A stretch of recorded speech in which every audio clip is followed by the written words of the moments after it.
चंद्रयान 3 का पहला मैसेज, चांद की कक्षा से भेजा संदेश हर हिंदुस्तानी को सुनना चाहिए। चंद्रयान 3 ने कमाल कर दिया है। इसरो के साथ पूरी दुनिया को जिस पल का इंतजार था, वो पल अब आ गया है। चंद्रयान 3 ने अग्नि परीक्षा को पास कर लिया है। भारत के लिए ये किसी बड़ी जीत से कम नहीं है। भारत के अंतरिक्ष में बढ़ती धमक की सबसे बड़ी खबर चंद्रमा के ऑर्बिट से आई है।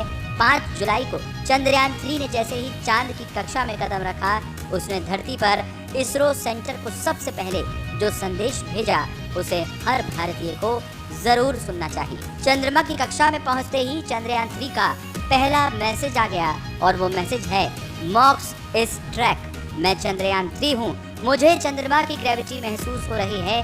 चंद्रयान 3 ने जैसे ही चांद की कक्षा में कदम रखा, उसने धरती पर इसरो सेंटर को सबसे पहले यही मैसेज भेजा। अपने सफर के 22 दिन बाद मिशन चंद्रयान 3 ने शनिवार शाम को बड़ी चुनौती को सफलतापूर्वक पार कर लिया। चंद्रयान 3 ने 3,84,400 किलोमीटर की दूरी तय करने के बाद शनिवार को धरती की ग्रेविटी के दायरे से बाहर निकलकर चांद की ऑर्बिट में एंट्री की। इसरो के वैज्ञानिकों के मुताबिक इस प्रोसेस को अंजाम देने में कुल आधे घंटे का वक्त लगा और चंद्रयान को चंद्रमा की कक्षा में पहुंचा दिया गया। अब इंतजार उस पल का है जब चंद्रयान 3 चांद की सतह पर उतरेगा। चंद्रयान 3 चांद के चारों तरफ 5 चक्कर लगाएगा। शुरुआत 40,000 किलोमीटर वाली ऑर्बिट से हो गई है। इसके बाद दूसरी ऑर्बिट 18 से 20,000 किलोमीटर वाली अंडाकार कक्षा में होगी, जिसकी पेरिलून यानी चांद की सतह से नजदीकी दूरी करीब 120 किलोमीटर होगी। इसके बाद तीसरी मैन्यूवर में 4 से 5,000 किलोमीटर, फिर चौथे में 1,000 किलोमीटर, पांचवे में 100 किलोमीटर की गोलाकार कक्षा हासिल होगी। अब आपको बताते हैं चंद्रमा के चारों तरफ चंद्रयान 3 किस तारीख में कौन सी ऑर्बिट बदलेगा। 6 अगस्त की रात 11 बजे के आसपास चंद्रयान को चांद के दूसरे ऑर्बिट में डाला जाएगा। वहीं 9 अगस्त की दोपहर 1:45 बजे के आसपास तीसरी ऑर्बिट मैन्यूवरिंग होगी। 14 अगस्त को दोपहर 12 बजे के आसपास चौथी और 16 अगस्त की सुबह 8:30 बजे के आसपास 5वां लूनर ऑर्बिट इंजेक्शन होगा। 17 अगस्त को प्रोपल्शन मॉड्यूल और लैंडर मॉड्यूल अलग होंगे।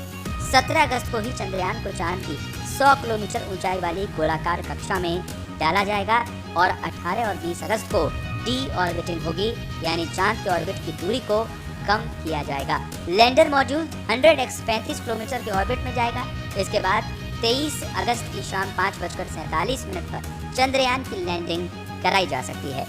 आपको बता दें कि चंद्रयान 2 में विक्रम लैंडर की हार्ड लैंडिंग हो गई थी। 3 महीने बाद अमेरिकी स्पेस एजेंसी नासा ने इसका मलबा ढूंढा था।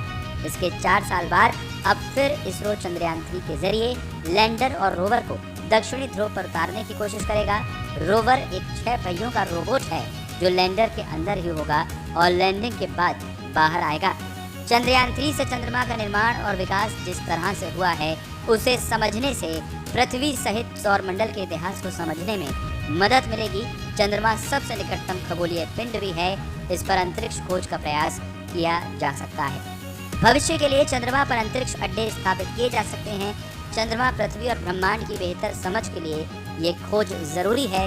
अगर ये परीक्षण सफल हो जाता है तो भारत को दुनिया के सामने अपनी क्षमता दिखाने का मंच मिल जाएगा।